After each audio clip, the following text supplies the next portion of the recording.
જંગલમાં ભારે વરસાદથી શિંગોડા ડેમ ઓવરફ્લો થયો છે। ડેમના 3 દરવાજા ખોલાતા શિંગોડા નદીમાં ઘોડાપૂર આવ્યું છે। ડેમમાંથી પાણી છોડાતા 17 ગામડાઓને સતર્ક રહેવા સૂચના આપી છે। નદીમાં પૂર આવતા પુલ પર પાણી ફરી વળ્યા છે। પોલીસ તંત્ર દ્વારા લગાવાયેલા બેરિકેડ લોકો જાતે હટાવી મુસાફરી કરી રહ્યા છે। તો ગીર જંગલમાં ભારે વરસાદ ખાબક્યો છે, જેના કારણે શિંગોડા ડેમ ઓવરફ્લો થઈ ગયો છે। 17 જેટલા ગામડાઓને સતર્ક રહેવા અત્યારે તંત્ર દ્વારા સૂચના આપી દેવામાં આવી છે। પુલ પર સંપૂર્ણપણે પાણી ફરી વળ્યા છે। લોકો જીવના જોખમે અહીંથી મુસાફરી કરતા જોવા મળી રહ્યા છે। બેરિકેડ હટાવીને જાતે જ લોકો અવરજવર કરવા નીકળી ગયા છે અને હાલ 17 જેટલા ગામડાઓને સતર્ક રહેવા સૂચના તંત્ર દ્વારા આપી દેવામાં આવી છે।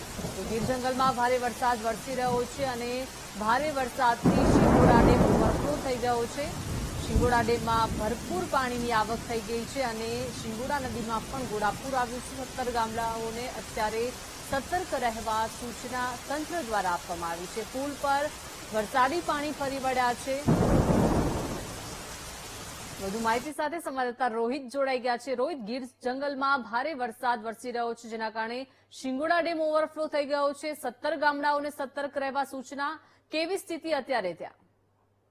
ચોક્કસથી ગીર સોમનાથ જિલ્લાની અંદર જે અતિ ભારે જે વરસાદ પડ્યો ને, જે ગીરમાં જે વરસાદ પડ્યો તે ગીરમાં વરસાદ પડવાના કારણે શિંગોડા ડેમ છે તે ઓવરફ્લો થઈ ચુક્યો છે। ખાસ તો શિંગોડા ડેમના જે 3 દરવાજા છે તે 0.30 મીટર ખોલવામાં આવ્યા છે। તેને લઈને શિંગોડા નદીની અંદર પાણીનો પ્રવાહ છે તેમાં વધારો થયો છે। તેને લઈને શિંગોડા નદી જે કોડીના શહેરમાંથી જે પસાર થાય છે તે નિશા બ્રિજ ઉપર પાણી ફરી વળ્યું છે। તેની સાથોસાથ જેટલા પણ કોઝવે આવી રહ્યા છે તે તમામ કોઝવે પર શિંગોડા નદીનું પાણી ફરી રહ્યું છે। તેને લઈને જેટલા પણ શિંગોડા નદીના જે કાંઠા વિસ્તારના જે ગામો છે કોડીના શહેર સહિતના તે તમામ ગામોને એલર્ટ ઉપર રાખવામાં આવ્યા છે। અને હજુ પણ જે ગીરની અંદર જે અવિરતપણે જે મેઘરાજા જે વરસી રહ્યા છે ને તેનું પાણી હવે સીધું શિંગોડા ડેમમાં આવી રહ્યું છે। તેને લઈને આખું જે ગીર પંથક છે તે પાણીથી તરબોળ જોવા મળી રહ્યું છે।